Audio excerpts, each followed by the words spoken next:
nibyiwe yabitumwe n'Imana n'amadukano yabikuye hehe.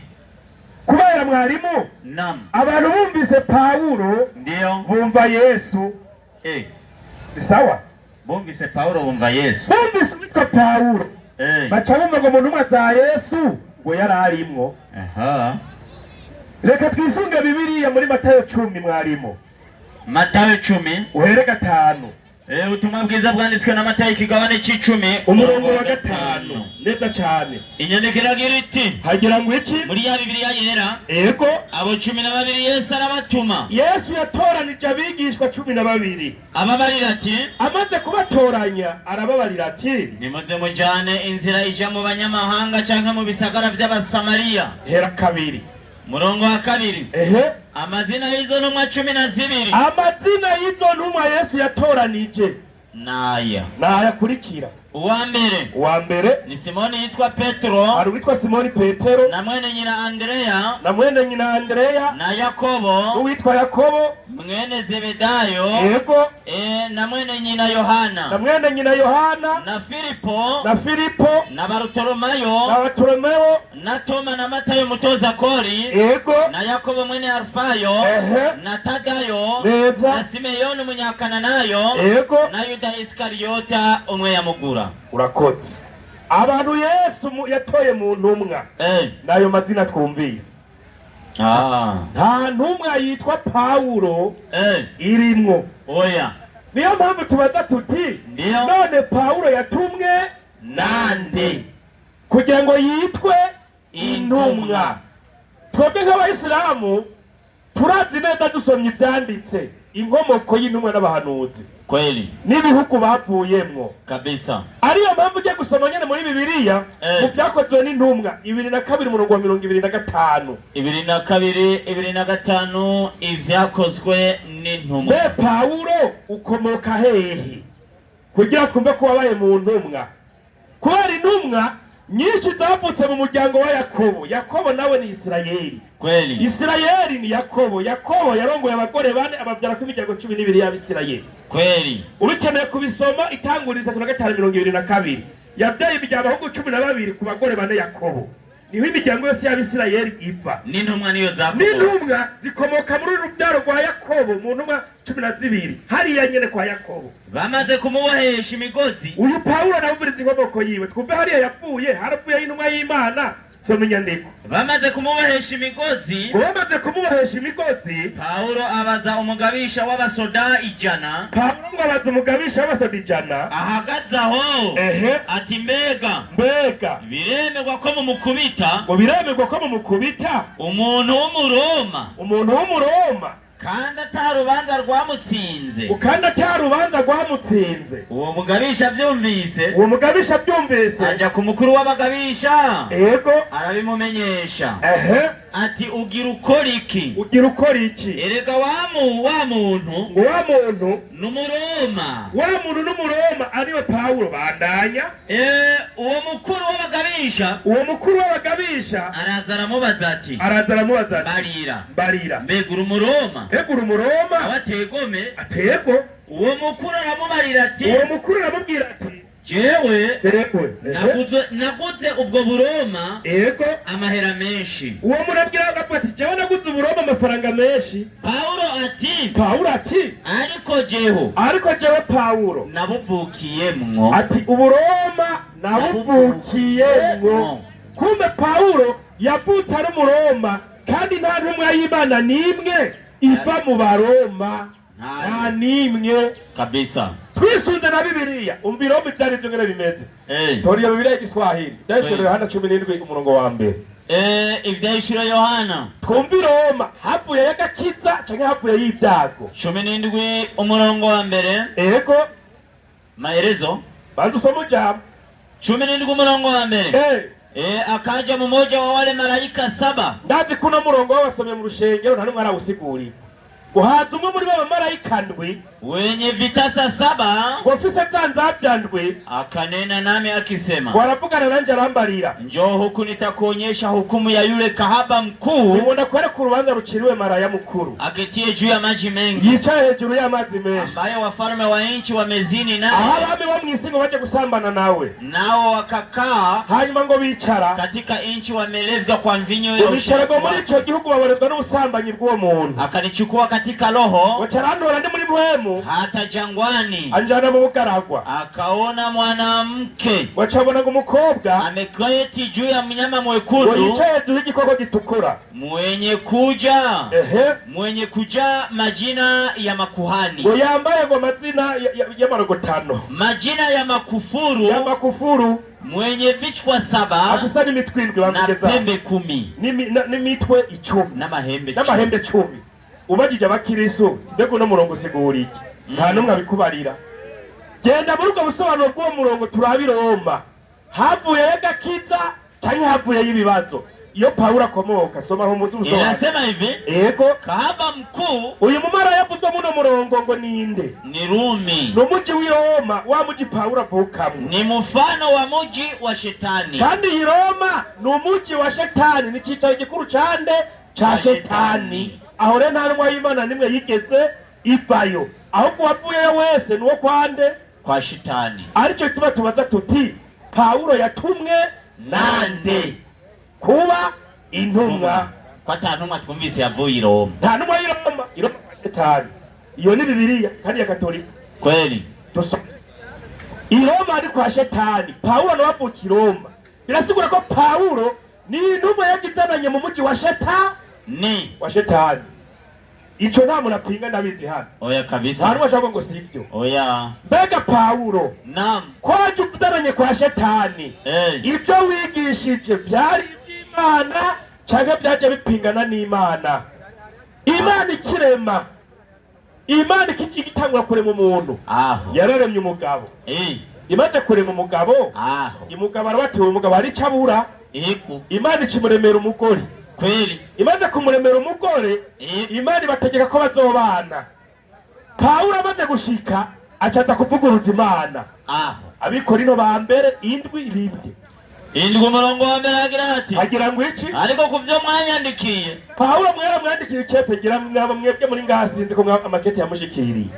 Mumwandikira amakete mumubwira ngo iki? Kuvyo mwanyandikiye, ego iciza nukwizina muhungu, ngo nukwizina muhungu atohuye n'icitwa umukobwa. Imana mukuremaranye umugabo n'umuki n'umugore. Paulo ngo wiciza, wewe urumvira umuntu iciza nuko ngo ta mugabo yohuye n'uwitwa umukobwa. Uwo ni Paulo. Urumva apinze Imana. Apinze iki?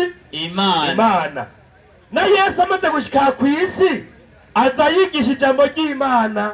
Yesu yigisha ngo iki? Yohana 17:3. Yohana 17:3. Wumvirize yego. Igira ngo iki? Ubu nibwo bugingo budashira. Yesu arigisha abantu babwira tugira muzoro nk'ubugingo budashira, kubamenya wowe Imana yonyene y'ukuri, uko abantu bose batahura ko ari Imana imwe yonyene y'ukuri, n'uwo Imana yatumye Yesu Kristo, yitwa Yesu Kristo. Yesu acabana n'irindi bwirizwa 12:8 Mariko 12:28 Mariko. Ego haza umwe mu banyabwenge b'ivyanditswe, yumva babazanya, byari bimeze nko kunyera twakoze igikorana abantu babazanya ijambo ry'Imana, amenya ko abishuye neza, kugira barabuza kwishura neza ninde. Aramubaza ati bwirizwa ry'imbere muri yose niriye? Ati bwirizwa ry'imbere mu mabwirizwa y'Imana nirihe? Yesu aramwishura ati, ry'imbere niri. Ati bwirizwa ry'imbere niri? Ngo nimwumve yemwe Abisirayeli. Ati nimwumve yemwe Abisirayeli, uhoraho Imana yacu. Na Yesu yishiramo ati uhoraho Imana yacu niwe uhoraho wenyene. Paulo amaze kuza, Paulo amaze gushika acarahindura iyo nyandiko, acavuga ngo iki? Tito 2:13. Tito 2:13. Ego Paulo yapinga Imana agapinga na Yesu. Paulo atangura kuza pinga Yesu. Nico bituma twabajije tuti, none Paulo yari yatumwe nande ko yaje pinga n'inyigisho z'abo mwovuga ko bamutumye? Kweli kabisa. Ico gituma muze hano muvyemeze, mutubwire uwo muntu yatoye Paulo amugira intumwa. Tito 2:13 inyandikira iti ngwiki twitega ivyizigiro vy'amahigwe twitega ivyizigiro vy'amahigwe no kuzoseruka k'ubwiza bwa Yesu Kristo no kuzoseruka k'ubwiza bwa Yesu Kristo niwe mana yacu ihambaye n'umukiza. Nguyu Yesu ngo niwe mana yacu ihambaye niki n'umukiza. Wabyumvise? Yesu ati ubugingo budashira kugira muzoburonke nuko mumenye ko hari Imana imwe yonyene y'ukuri n'uw'Imana yatumye yitwa Yesu. Pawulo nawe ati oya ahubwo Yesu niwe mana yacu ihambaye n'umukiza. Pawulo apinze nde? Yesu. Turakeneye kumenya rero uyu Pawulo izi nyigisho ziwe yari yatumwe nande? Yazikuye hehe. Ikigira kabiri, naam, turazi ko abantu bigisha ijambo ry'Imana. Kweli Bigisha ijambo ry'Imana abantu babajana ku Mana. Ariko uyu Pawulo yigisha abantu abajana no kwa Shetani. Kwa Shetani. Kabaye. None yari yatumwe nande? Gushika itana abantu bajana kwa Shetani ngo Shetani bigisha. Kabaye. Timotheo wa mbere 1:20. Timotheo wa mbere 1:20. Yego.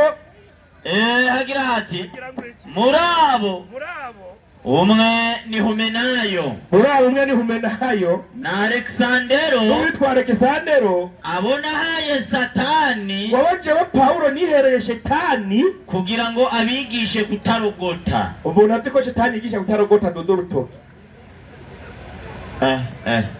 Ngora ngo bibigisha. Umuntu azi ko Shetani yigisha ndozo rutoki. Kumbe Pawulo yarokirita abantu abakura ku Mana abatwara kwa Shetani. Turakeneye kumenya rero uyu Pawulo yari yatumwe nande gushika zahindura n'ibyagezwe by'iki vy'Imana. Uburiza kandi kajembegeti ndi yari yamuhaye iyo misi. Ariko rino ba mbere 12 umurongo wa 2. 12:2 ugwa mbere w'Abakorinto. Yego. Inyandiko hagira ati hagira ngo iki? Urazi yuko yego mukiri njabuka mwakwega mukaja kubigirwa Mana bitazi kuvuga nkuko bitazi kuvuga nkuko mwabikwegako nico gituma mbamenyesha yuko ata muntu avugishwa na muhemu w'Imana ngo ata muntu avugishwa na muhemu w'Imana avuga ati Yesu ni kivume. Avuga ngo Yesu ni kivume. Reka turabe rero uyu Pawulo yoba yari uw'Imana byagenze gute? Galatiya 3:13. Galatiya 3:13. Wenyine wabyivugiye nta muntu avugishwa na muhemu w'Imana yovuga ko Yesu ari kivume. Agira hati acagira ngo iki? Kristo yaducunguye umuvumo w'ivyagezwe. Yacitse ikivume. Simvuga ngo kubwacu Jesi ndimo. Kubwabo. Kristo wego yacitse ikivume kubwabo. None Pawulo avuga ati nta muntu avugishwa na muhemu w'Imana. Avuga ngo Kristo ni kivume.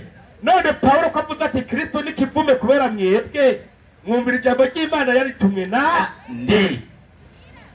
Imwanza hano yabikuye kuko yamaze kuvuma Yesu. Yavuze ko nta muntu avugishwa n'Imana ashobora kuvuga ko Yesu ari ikivume. Muce mutubwira rero uwari yamutumye ninde? Pawulo yavugishwa nande? Sindahetse. Pawulo ashaka kugira abantu ati gukebwa no kudakebwa ngo gusiramurwa no kudasiramurwa ngo naco bimaze. Ngo naco bimaze. Nibaguhe mikrofone imeze neza. Numva bicika. Acha yigisha abantu ngo gukebwa no kudakebwa unaco bimaze. Uyu ni Pawulo. Si sawa? Tugiye kuraba Imana ibane yatanze itegeko ry'uko abantu basiramu. Kweli. Si sawa mwarimu? Reka tuyeze kubera umwanya kabisa. Enda mwitanguriro 17 umurongo w'icenda. Itanguriro 17 umurongo w'icenda. Nukuri ubajije abakirisi kubera iki mudasiramu ngo byose ngo gukebwa no kudakebwa ngo naco bitwaye. Imana itakwibarira Aburahamu iti Imana yahaye itegeko Aburahamu nawe udushitse isezerano ryanje wowe n'urubyaro rwawe ruzovuka hanyuma yego kubihe by'urunganwe rwanyu bizogenda bikurikirana iri niryo sezerano ryanje muzokwama mushitsa hagati yanje namwe n'urubyaro rwawe ruzovuka hanyuma neza cyane izina muhungu wese muri mwebwe azakebwe azosiramugwe muze mumukebe ku munwa w'ico mwambariye azosiramugwe ku munwa w'ico yambariye kizoba ikimenyetso c'isezerano riri hagati yanje namwe ati kizoba ikimenyetso kiri hagati y'isezerano ryanje namwe bw'abantu umaze iminsi 8 avutse umuntu wese amaze iminsi 8 avutse azakebwe azosiramugwe izina muhungu wese uko ibihe by'urungano rwanyu bizogenda bikurikirana yego ari uvukiye mu rugo rwawe ari waguze amahera w'umunyamahanga atakomotse mu rubyaro rwawe uvukiye mu rugo rwawe n'uwaguze amahera akwiye gukebwa akwiye gusiramu kandi isezerano ryanje rizoba ku mibiri yanyu isezerano ry'Imana rizoba ku mibiri kandi ku gitsina gabo ribe isezerano ridashira ngo ribe isezerano ridashira nihagira izina muhungu atakebwe ku munwa w'ico yambariye yego azarandurwe mu bwoko bwabo mu bwoko bw'abantu b'Imana uyacapamwo kuko azoba yishe isezerano ry'Imana kuko udasiramu wabayishe isezerano ry'Imana Yesu nawe ashitse iryo nyene Luka 2:21 na Yesu baramusiramu Luka 2:21 yego kandi iminsi 8 ishitse ngo akebwe bamwita Yesu baca bamwita Yesu rya zina ryavugwa n'umumarayika atarasa mwina Pawulo amaze kuza ngo gukebwa no kudakebwa ngo ntaco bimaze Pawulo acavuga ngo mu Bifilipi 3:2 neza cyane azavuga ngo mwirinde zambwa umva Pawulo agiye gutuka abantu bakebwe kandi itegeko ry'iki ry'Imana aca bitimbwa acavuga ngo iki ngo mwirinde zambwa ngo mwirinde zankozi z'ibibi mwirinde bamwe bikebagura ngo babandi ngo bikebagura wiyumvire Imana yatanze itegeko Yesu yarishize mu ngiro acavuga ngo mwirinde zambwa ngo babandi ngo bikebagura kumbe Pawulo yise Yesu ko ari imbwa rero byumva kubera Yesu yasiramu ikibazo yari yita Yesu imbwa yari yatumwe nande mutubwire kubera ibintu mwemera twebera ducanga yego nukuri mwemuze hano mubyubake neza bakamutubwira wari yatumye Pawulo erega mani nawe yaritutse nawe nyene yaritutse ko nawe yarasiramu ku murongo wa 5 yaciye avuga ngo ngo nakebwe ku munsi ugira 8 nawe nyene yarasiramuwe mugacabwira abantu ngo gukebwa no kudakebwa ngo naco bimaze kandi nawe nyene yarasiramu ngo nakebwe ku munsi ugira 8 yakebwe ku itegeko ryande ninde yari yamutumye mucemuza hano uyu Pawulo nyene yaje pinga n'ijambo ry'Imana urabyumva mwarimu yego nukuri Pawulo niwe muntu wa mbere yaje kuzimiza abantu ngaha mwisi kweri ku nyigisho ziwe yego mwanya uraheze naco gituma dufise amakenga yo wamutumye turagaruka inshallah mutubwire Pawulo yatumye nande Asante sana. Assalamu alaikum wa rahmatullahi wa barakatuh. Wa alaikum assalam wa rahmatullahi wa barakatuh. Ninako bigenda chigwa ni Pawulo yatumwe nande se ninde wamuhaye ubutumwa umva ko nabasiramuwe nabo nyene kiyabatuka ngo ni imbwa niba Umwisiramu arajeje iminota 20 yiwe ekatwakire umukristo nawe ku minota 20 karibu. Ego murakoze wa Kristo haleluya. Buriya umwana ataratembera yamaze ko nyina ari wacumba bunini. Niko bimeze mwigisha Igirisa avuye ngaha yabivuze ku bya Pawulo numvise yuko kabisa aracakeneye umwigisha. Mwigisha wohaguruka ugashika ngaha ukamwigisha ibya Pawulo.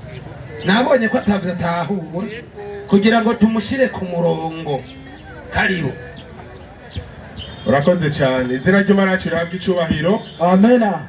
Haleluya. Amena. Cameraman urambona neza. Ino sanamu zoyerekane nimaka hariya mu Barabu bayibone. Kuko ibintu ngiye kuvugira hano uyu munsi birakomeye cyane. Izina ry'Imana rihabwe icubahiro. Amena. Umushavuye ngaha arinamuye yerekana ko Pawulo ngo atari ntumwa y'iki y'Imana. Amasomo yose yatanze twagize gute twayumvise ariko kugira ndamwereke yuko Pawulo ari intumwa y'Imana ngiye guhera mu gitabo yemera ca Korani ndamwereke yuko ibijanye na Pawulo adashobora no kugira gute kubitahura. Umusomyi Naam. 47 Korani havuga gute? Korani 48 haravuga ngo Havuga gute? na kwa yakini Ngo kandi atankeka tuliwatuma mitume kabla yako, ngo twarungitse izindi ntumwa nyinshi imbere yawe wowe Muhammad utaraza, wengine katika hao ngo kandi benshi muri abo twarungitse tumekusimulia majina yao, habari zao, twarakubwiye amazina yabo n'inkuru zabo. na wengine ngabandi hatukukusimulia, ariko abandi ntabwo twigeze tugira gute tunagusigurira. Muhammad abwiwe ati imbere y'ukuza hari intumwa nyinshi zagize gute zagutanguriye, bamwe muri bo twarabakubwiye tukubwira n'amazina yabo, atariko hariho abandi tutigeze tugira gute tukubwira. Mu yandi majambo nimba Pawulo ari intumwa y'Imana, Muhammad ntabyo yigeze agira gute Ntabyo yigeze abwirwa. None Muhammad ataribwiwe, wowe shehe washaka kubimenyeshwe nande? Aha, acavuga ngashaka kubimenyeshwa nande? Na jewe. Imana ishimwe rero, niyo mpamvu watoye kino kigo kugira ngo tugire gute tukwigisha. Tumubwire inkuru Muhammad atigeze abwirwa. Reka tukubwire inkuru Muhammad atigeze abwirwa z'uko Pawulo ari intumwa y'iki y'Imana. Aha honyine hari ikibazo, mbega izo ntumwa atigeze abwirwa, izo atigeze abwirwa mwegitubwira, Reka ndakamuvuga. hehe muramaze kuzimenya. Ako kantu rero ko karabacanga. Reka ndabereke yuko Pawulo ari intumwa y'iki y'Imana. sibyo abajije none. Naam.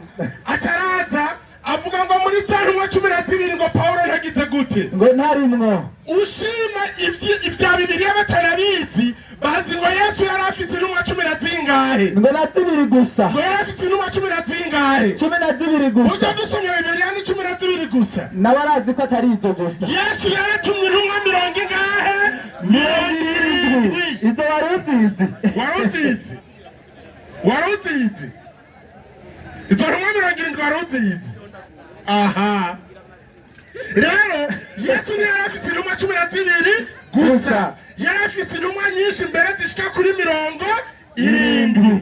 Ikindi izo ntumwa 70 amaze kuzitoranya, nsomera Matayo 28:19.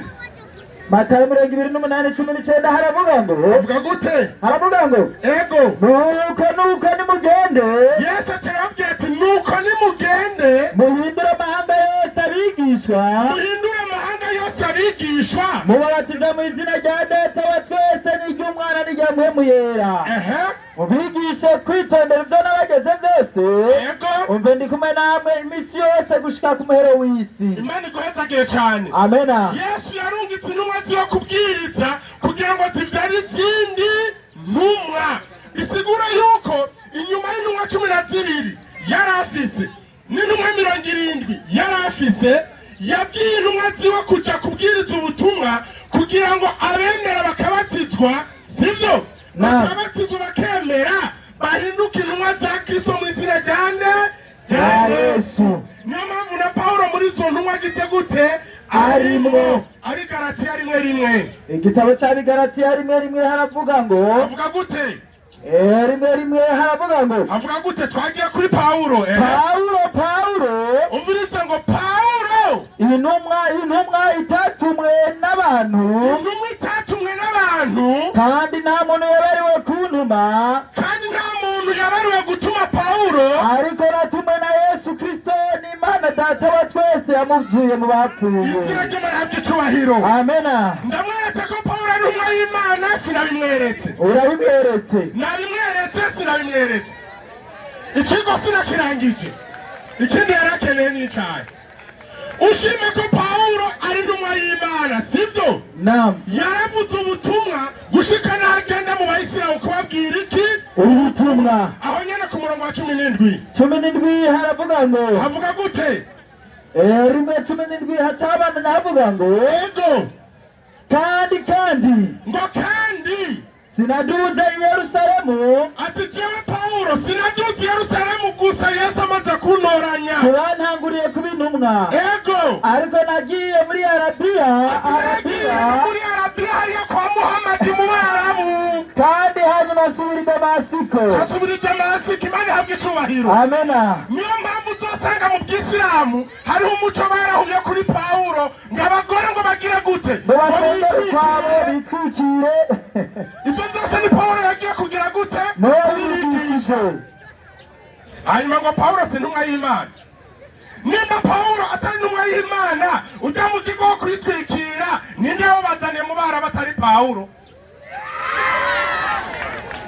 izina ry'Imana ihabwa icubahiro amena nahejeje sinahejeje wahejeje jembona no kwiyicarira mpamvu yaragasigara ko ikigo jembona cyarangiye hari ikindi yavuze mwarimu nova ngaho navuze inama sibyo yego yavuze ngo Pawulo ngo hamwe yavuze ngo ni Umuroma sibyo ahandi ngo ubwo Buroma ngo nabuguze amafaranga menshi sibyo muri icyo gihe rero ashaka kwerekana yuko Pawulo atari Umuyuda ahubwo ngo yari umuki ngo yari Umuroma siko yavuze yego siko yavuze ariko nabaza ikibazo abantu bitwa Barundi kuri uno mwanya nabavukiye mu Burundi gusa ni abantu bagura ubwenegihugu bw'Uburundi bakaba Barundi yego ni abantu bavuye za Tanzania mu Rwanda kuva kera bafise indangamuntu z'indundi kandi leta ikaba bazi ko ari Abarundi Pawulo rero kuba yitwa Umuroma ageze i Roma nta kibazo kirimwo n'ubwenegihugu yagize gute yahawe ariko Pawulo nyine avuga yuko yari Umuyuda kandi nawe wavuze ubwawe yuko yagize gute yakebwe sibyo none niba Abayuda aribo bakebwa Pawulo agakebwa wumva atari Umuyuda niyishe yazivugiye izina ry'Imana bw'icubahiro amena reka ngaruke no ku kintu cyo gukebwa yagize gute yavuze sibyo nsomera Bigalatiya 5 igitabo cya Bigalatiya 5 11-12 Bigalatiya 5:11-12 ya Bigalatiya 5:11 haravuga ngo vuga gute ariko jewe namba nkibarira abantu gukebwa ni iki gituma ngihamwa ego igitsitaza cy'umusaraba kiba cyarahindutse ubusa sawa icompa abavurunga bakikona rwose icompa bano bagabo babahatira gukebwa babavurunga bakikona rwose impamvu ni yahe Pawulo yavuze uko Abaroma 2:8 igitabo cy'Abaroma 2:8 havuga gute hari amajambo avuga ngo 2:8 haravuga ngo kandi 2:9 kuko umuyuda wo ku rukoba atari we muyuda kandi ugukebwa ko ku rukoba kujya shehe yamye aravuga ko ku mubiri atari ko gukebwa kujya si ko gukebwa ariko umuyuda wo mu mutima niwe muyuda kandi gukebwa ni uko umutima kandi gukebwa ni uko mu mutima ni uko mu buryo bw'imwemu atari uko mu buryo bw'inyuguti cyangwa mu buryo bw'umubiri umeze atyo ntashimwa n'abantu ariko ashimwa n'Imana izina ry'Imana rihabwa icubahiro amena Pawulo arabigaragaje yuko gukebwa ko ku mubiri nta gaciro gufise ahubwo gukebwa ko mu mutima niko gufise iki agaciro kuko ni benshi bakebwe ku mubiri ariko arabasambanyi ni benshi bakebwe ku mubiri ari bisuma arabarozi ariko gukebwa ko mu mutima niko gufise ikimazi mu izina rya Yesu Kristo amena nizera yuko rero ibyerekana ko Pawulo ari intumwa y'Imana navyerekanye sibyo none hariho n'akandi kantu yavuze ngo Pawulo ngo yaje ngabeshera Yesu sibyo Pawulo ngo yaje abeshera nde Yesu acasoma muri Tito ngo Pawulo yaje avuga ngo ko Yesu ngari wende ari we Mana sibyo reka tubaze mbega Pawulo warabeshe cyangwa wavuze ukuri Yohana 20:9 2:8 Yohana 20:8 avuga gute? haravuga ngo Ego Toma aramwishyura ati yishura gute? ati mwami wanje kandi mana yanje.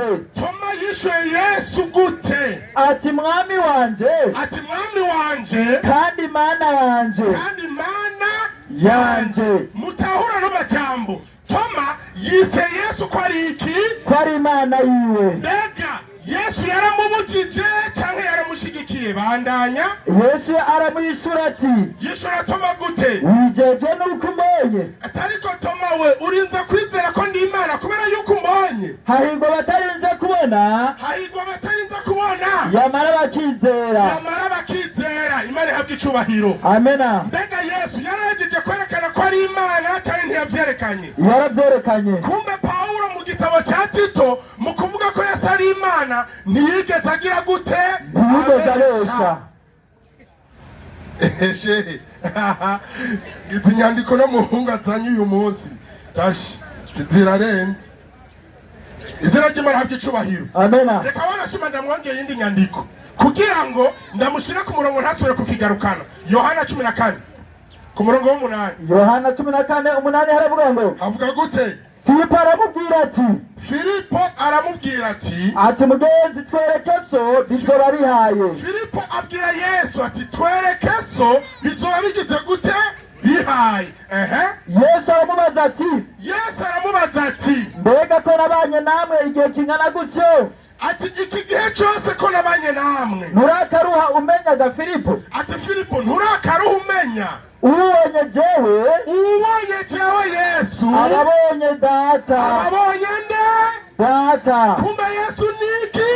Ni Imana. Kumbe Pawulo ntiyigeze agira gute? Ntiyigeze abesha. Izina ry'Imana habwa icubahiro. Amena. Bino rero bigaragaza ya majambo twahera ko mu gitabo cya Korani bano bayisilamu bemera. Kubera inyandiko itwereka neza yuko hariho izindi ntumwa Imana yatumye imbere yuko Muhammad aza, ariko Muhammad atigeze agira gute? Atigeze abwirwa amenya. Rero tubonye yuko Pawulo nawe ari muri izo ntumwa. Aze kuza ngaha avuga yuko Pawulo atari intumwa y'Imana. Inyuma y'aya masomo yose ntanze uwo ncanzana imvura isegeye ry'amasomo turabaho uhungira ugende mu muvo agusangeyo. Izina ry'Imana habwa icubahiro. Amena.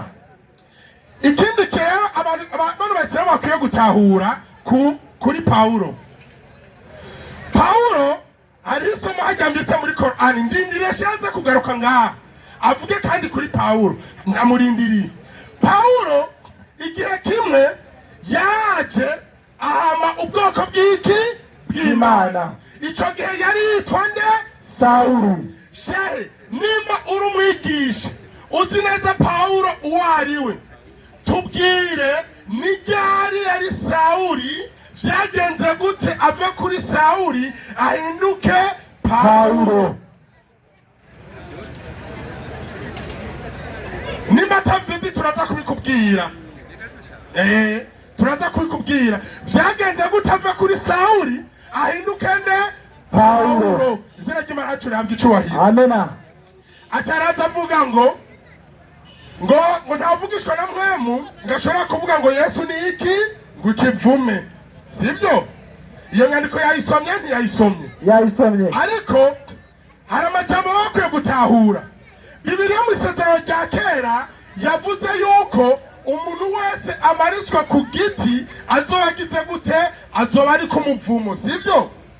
Rero Kristo kumanikwa ku giti cyangwa ku musaraba yiswe ikivume. Rijya somo niwe yagisomeye, ntabwo handitse ngo yari ikivume. Oya, yahindutse ikivume ku bwacu.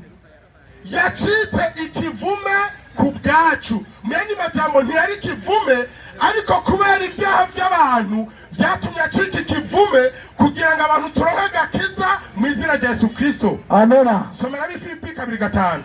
Igitabo cya Filipi 2:5 haravuga ngo avuga gute? mugire wa mutima muri mwebwe wari muri Kristo Yesu. Sawa. uwo naho yarasanganye ishusho y'Imana ego ntiyiyumviriye yuko kuringanira n'Imana ari ikintu cyo kumirako, ariko yisiga ubusa, yabira ishusho y'umugurano.